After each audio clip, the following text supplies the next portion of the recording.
जय हिंद दोस्तों। आज की इस वीडियो में हम लोग बात करने वाले भारत के राष्ट्रपति के बारे में। भारत के राष्ट्रपति के बारे में हम चुनाव प्रक्रिया के बारे में बात करेंगे, इनके शक्तियां के बारे में बात करेंगे, इनके इतिहास के एक परिदृश्य के बारे में बात करेंगे। तो हम आज के इस वीडियो में राष्ट्रपति के बारे में जितना भी कुछ है सब कुछ जो है इस वीडियो में हम बात करेंगे। तो चलिए दोस्तों, इस वीडियो की शुरुआत करते हैं। देखिए दोस्तों, हमारे देश के राष्ट्रपति वो भारत के क्या होते हैं, प्रथम नागरिक होते हैं। दूसरा, ये राष्ट्र के प्रमुख होते हैं। संविधान के अनुसार आर्टिकल 52 और आर्टिकल 53 के अनुसार जो है वो संघ के सभी कार्यपालिका शक्तियां राष्ट्रपति में निहित होती है और राष्ट्रपति संविधानिक प्रमुख होता है। कार्यपालिका के नामपत्र प्रमुख और संविधान के रक्षक होते हैं। दूसरे, प्रथम नागरिक होते हैं राष्ट्रपति। राष्ट्र की एकता, अखंडता और एकजुटता का प्रतीक होते हैं। तीसरा, इनके पास सर्वोच्च कमांडर होता है, थल सेना, नौसेना और वायुसेना, ये तीनों के सेनापति होते हैं हमारे देश के राष्ट्रपति। चलिए दोस्तों, अब आगे बढ़ते क्या है।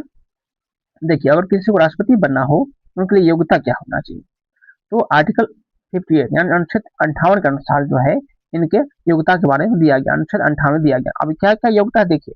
उनका जो है पहले भारत का नागरिक होना चाहिए। दूसरा, उनका उम्र जो है कम से कम 35 वर्ष होना चाहिए।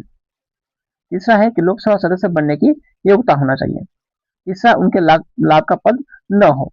लाभ का पद मतलब कहने का मतलब है कोई भी सरकारी जो है वो नौकरी नहीं होनी चाहिए, लाभ के पद पर नहीं होना चाहिए। ये राष्ट्रपति के बारे में योग्यता हो गया। अब चलिए देखते हैं आगे। इनको अब जो है निर्वाचक मंडल, राष्ट्रपति को कौन चुनता है भाई साहब। अब राष्ट्रपति का पावर ये देख लिए, इनके पास क्या शक्तियां होती है, राष्ट्रपति योग्यता देख लिए, अब उनको कौन चुनता है। तो देखिए दोस्तों, उनको चुनता है कौन, संसद के दोनों सदनों लोकसभा और राज्यसभा के निर्वाचित सदस्य चुनते हैं राष्ट्रपति को। और सभी राज्यों को विधानसभा के एमएलए चुनते हैं और दिल्ली और पुडुचेरी के निर्वाचित विधायक चुनते हैं। यानी ये तीनों मिलकर जो है हमारे देश के राष्ट्रपति को चुनते हैं। और किनको जो अधिकार नहीं होता, अधिकार मतदान का अधिकार राष्ट्रपति को चुनने का, तो संसद के और विधानसभाओं के मनोनीत सदस्य को चुनने का अधिकार नहीं है। तो फिर राज्य के विधान परिषद जो होते हैं उनको भी राष्ट्रपति को चुनने का अधिकार नहीं होता है। तो चलिए अब आगे बढ़ते हैं। देखिए, अब चुनाव का गणित क्या है और महाभियोग को क्या देखें। वोट का मूल्य अनुच्छेद 52 में दिया, अनुच्छेद 55 में दिया गया वोट का मूल्य। देखिए, केंद्र और राज्यों के बीच समानता बनाए रखने के लिए अनुपातिक प्रतिनिधि प्रणाली का उपयोग किया जाता है। हर वोट का जो है वोट, हर विधायक का वोट जो है वो हर विधायक वोट का मूल्य 1971 की जनगणना के आधार पर उस राज्य की आबादी से तय किया जाता है। देखिए, महाभियोग प्रक्रिया क्या था। महाभियोग जो है हमारे अनुच्छेद 61 में दिया गया है कि राष्ट्रपति वर्ग हटाना हो तो उनके खिलाफ क्या लगाया जाता है, महाभियोग प्रक्रिया लाई जाती है। महाभियोग के बारे में अनुच्छेद 61 में बताया गया है। देखिए, पहले क्या होता है, प्रस्ताव लाया जाता है। संविधान के उल्लंघन पर अगर किसी भी सदन में 1/4 सदस्यों के हस्ताक्षर से शुरुआत इसको किया जाता है।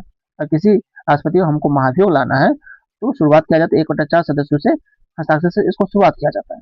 दूसरा है कि राष्ट्रपति को 14 दिन पूर्व जो है इसको नोटिस दिया जाता है।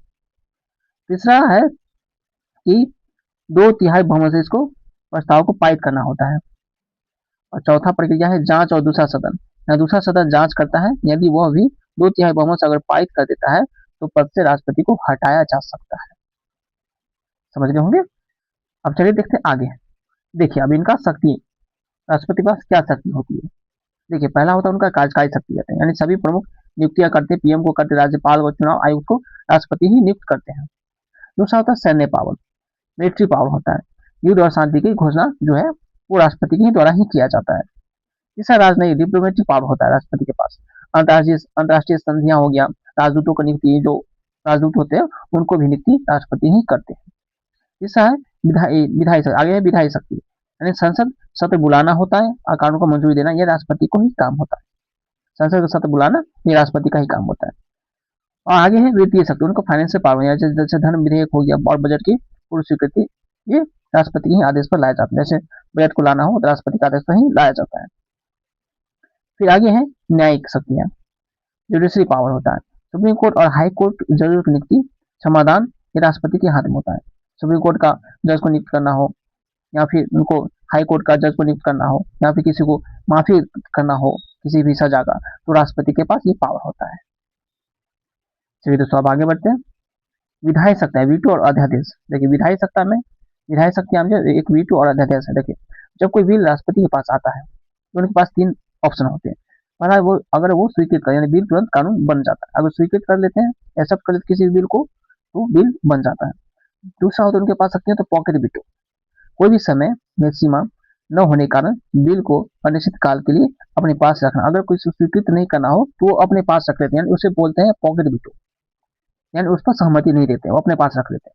तीसरा शक्ति होता है उनके पास निलंबनकारी वीटो होता है, पुनर्विचार के लिए लौटाना होता है। यानी कोई भी बिल आया, राष्ट्रपति को मान लिया अच्छा नहीं लगा, तो उसके पुनर्विचार के लिए आप जो है इसके फिर से इसको जांच करके भेजिए, तो पुनर्विचार के लिए लौटा देते। लेकिन यदि संसद बिना बदलाव के दोबारा भेजे तो राष्ट्रपति मंजूर देने के लिए बाध्य है। देखिए, तो अगर राष्ट्रपति लौटा कर भेजते हैं, कहते हैं पूर्ण विचार के लिए अब इसको दोबारा अब देख कर आइए, इसमें कुछ एरर है, अगर वो बिना देखे हुए अगर लोकसभा के सदस्य जो है बिना उसमें बदलाव किए हुए भेज देते हैं दोबारा, तो राष्ट्रपति जो है वो मानने के लिए वो बाध्य है। फिर आगे क्या है, अध्यादेश। देखिए, अनुच्छेद 123 में अध्यादेश के बारे में बताया गया है। जब संसद सत्र में नहीं हो तो तत्काल कानून की आवश्यकता होती है, तो राष्ट्रपति अध्यादेश जारी कर सकते हैं। यह संसद के कानून के समान ही शक्तिशाली है। तो चलिए दोस्तों, अब आगे बढ़ते हैं। देखिए, आप क्षमादान की शक्तियां होती हैं राष्ट्रपति के पास, क्या होती है, क्षमादान की शक्तियां होती है। अनुच्छेद 72 में बताया गया है। देखो, देखिए, राष्ट्रपति कोर्ट मार्शल, मौत की सजा और केंद्रीय कानूनों के तहत दी गई किसी भी सजा को माफ या कम कर सकती है। देखिए, पहला है पार्डन, जिसे क्षमा, यानी प्रभाव सजा और दोष दोनों पूर्ण रूप से समाप्त कर देते हैं, पार्डन कर देते हैं। तीसरा है लघुकरण। लघुकरण में क्या होता है, राष्ट्रपति क्या करते हैं कि सजा की प्रकृति बदल देते हैं। जैसे मौत की सजा अगर किसी को सुनाया जाता है तो उसे उम्र कैद की सजा में बदल देते हैं। तीसरा शक्ति होता है उनके पास परिहार शक्ति। परिहार शक्ति में क्या होता है कि सजा की अवधि को कम कर देते हैं, जैसे कि, लेकिन प्रवृत्ति नहीं वही रहती है। जैसे कि जैसे 2 साल की जेल है तो उसको 1 साल कर देते हैं, लेकिन प्रकृति में कोई भी बदलाव नहीं होता है। तीसरा विराम है, चौथा विराम है। देखिए, विशेष परिस्थिति जैसे गर्भावस्था या विकलांगता के कारण जो है सजा को राष्ट्रपति कम कर सकते इसके तहत। इस अंतिम है परिविलंबन है। इसका क्या होता है, सजा को विशेषकर मृत्युदंड के निष्पादन पर अस्थायी रोक लगा देता है। अगर किसी को मृत्युदंड मिल जाता है तो उस पर अस्थायी रोक लगा देते हैं राष्ट्रपति। चलिए दोस्तों, अब आगे बढ़ते हैं। आई क्या है, आपातकालीन शक्ति होती है राष्ट्रपति के पास, आपातकालीन शक्ति होती है। देखिए, अनुच्छेद 352 है, 356 है और 360 है। देखिए, 352 है, राष्ट्रपति के पास राष्ट्रीय आपातकाल के बारे में बताया गया है। तो राष्ट्रीय आपातकाल के तहत राष्ट्रपति क्या कर सकते हैं, युद्ध, बाहरी आक्रमण या फिर सशस्त्र विद्रोह होगा तो उसके तहत जो है वो राष्ट्रपति आपातकाल लगा सकते हैं राष्ट्र में।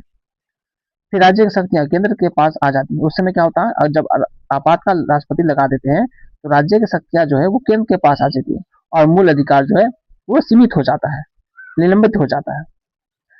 फिर मंत्रिमंडल की लिखित सलाह पर ये अनिवार्य हो जाता है।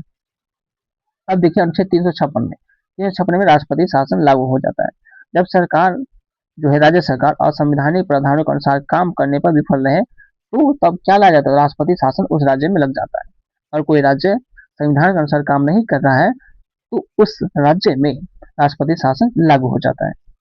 राज्य सरकार बर्खास्त हो जाता है, राज्यपाल राष्ट्रपति की ओर से शासन करते हैं। जब राज्य में कोई भी अगर राष्ट्रपति शासन लग जाता है तो सारी शक्तियां राज्यपाल के पास आ जाती है। फिर अगला है 360। अनुच्छेद 360 में क्या, वित्तीय आपातकाल। जब भारत की वित्तीय स्थिति खतरे में होती है तब वित्तीय आपातकाल लाई जाती है। राज्यों का वित्तीय निर्देश देना और वेतन में कटौती जरूर सहित जो है उस समय सबका जो है वेतन कट जाता है।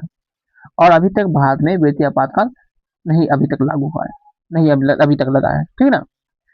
चलिए दोस्तों, अब आगे बढ़ते हैं।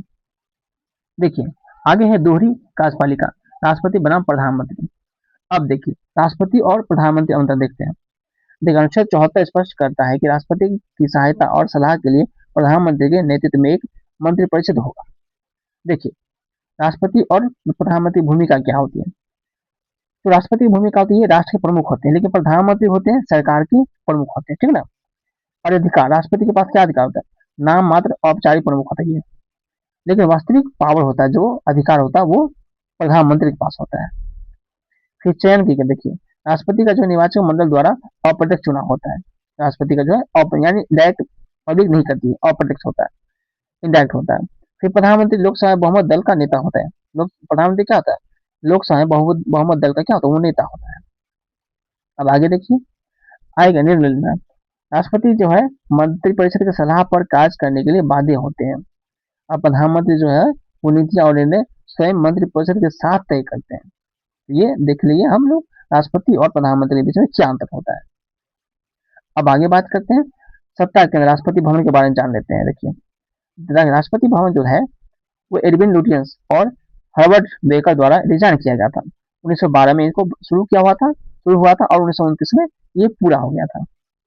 अब देखिए इसमें है 320 एकड़ का एस्टेट है ये राष्ट्रपति भवन, और 2 लाख वर्ग मीटर का निर्मित क्षेत्र है, यानी 340 इसमें कमरे। और इसको डिजाइन किसने किया था, दिल्ली ऑर्डर कॉलम, छज्जे और सांची के स्तूप के पीठ केंद्रीय जो है इसमें गुंबद है दोस्तों। ये देखिए लिए वास्तुकला के बारे में। चलिए दोस्तों अब आगे बात करते हैं। देखिए भवन के इतिहास के मंडप के बारे में जान लेते हैं। एक है गणतंत्र मंडप, एक है अशोक मंडप। देखिए मुख्य गुंबद के नीचे स्थित है। यहाँ 33 मीटर की ऊंचाई के एक विशालकाय बेल्जियम झूमर लटका है। यहाँ वह स्थान है जहाँ प्रधानमंत्री और मंत्रिपरिषद शपथ लेते हैं और राष्ट्रीय पुरस्कार प्रदान किए जाते हैं। यहाँ मंडप गणतंत्र मंडप है। अशोक मंडप है एक, तो मूल रूप से एक स्टेट वॉलरूम है। इसी छत पर फारसी चित्रकला और दीवानों पर इतालवी भित्ति चित्र उकरे गए हैं। यहाँ राजकीय भोज और औपचारिक समारोह होते हैं, यहाँ पे अशोक मंडप में होते हैं। चलिए दोस्तों अब आगे बढ़ते हैं। आगे देखिए अमृत उद्यान प्रकृति और वास्तुकला का संगम देख लेते हैं। देखिए 2023 में जो है इसका नाम था मुगल गार्डन था, लेकिन इसका नाम बदलकर अमृत उद्यान कर दिया गया। यह मुगल और ब्रिटिश लैंडस्केप डिजाइनों का एक अद्भुत मिश्रण है। देखिए इसमें मुख्य उद्यान है पारंपरिक 4 बाग शैली में निर्मित, जिसमें ग्रिड पैटर्न में जलमार्ग और 12 फुट ऊंचे कमल के आकार के फव्वारे यहाँ पे, ठीक ना।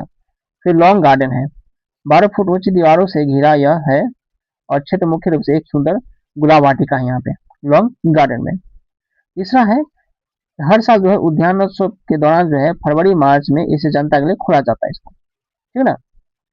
चलिए अब आगे बात करते हैं वर्तमान में हमारे देश के राष्ट्रपति कौन है, द्रौपदी मुर्मू है। इसके बारे में थोड़ा जान लेते हैं। इनका जो है जन्म हुआ था 1958 में उड़ीसा के मयूरभंज जिले में हुआ था। एक गांव है ऊपर बेरा गांव में इनका स्थायी जो संथाली जनजाति होती है उन आदिवासी परिवार में इनका जन्म होता है 1958 में। फिर 1979 में है समादेवी महिला कॉलेज से इनका कला में होता स्नातक होता है, जो कि गांव की पहली लड़की जिसने मैट्रिक पास किया था। फिर 1997 से लेकर 2009 के बीच में है ये शिक्षा राजनीति का सफर तय करते हैं, यानी शिक्षा के ये पहले टीचर थे, उसके बाद फिर राजनीति में उतर जाते हैं। फिर राय रंगपुर से पार्षद और फिर उड़ीसा विधानसभा में विधायक व मंत्री बने। उसके बाद 2015 में जो है झारखंड के 9वीं राज्यपाल नियुक्त हुई। ये पहली आदिवासी महिला राज्यपाल के तौर पर नियुक्त हुई थी। फिर 25 जुलाई 2022 से ये भारत के राष्ट्रपति हैं और भारत की 15वें राष्ट्रपति के रूप में शपथ ली 25 जुलाई 2022 को। ठीक, चलिए दोस्तों अब आगे बढ़ते हैं। आगे देखिए एक ऐतिहासिक विरासत और गणतंत्र का प्रतीक देखिए। नई कीर्तिमान श्रीमती द्रौपदी मुर्मू भारत के सर्वोच्च पद पर पहुंचने वाली पहली आदिवासी महिला और स्वतंत्र भारत में जन्मी पहली राष्ट्रपति है। उनका जीवन लोकतांत्रिक समावेशिता की ताकत ताकत को दर्शाता है। फिर गणतंत्र का लंगर, चाहे वो 1971 जनगणना के आधार पर राज्यों के वोटों का संतुलन या प्रधानमंत्री और संसद के बीच विधायी सेतु का काम करना हो, राष्ट्रपति का कार्यालय भारत के सहकारी संघवाद और लोकतांत्रिक अखंड का एक अंतिम रक्षक होते हैं। तो आशा करते दोस्तों आप जो है भारत के राष्ट्रपति के बारे में सब कुछ समझ गए होंगे।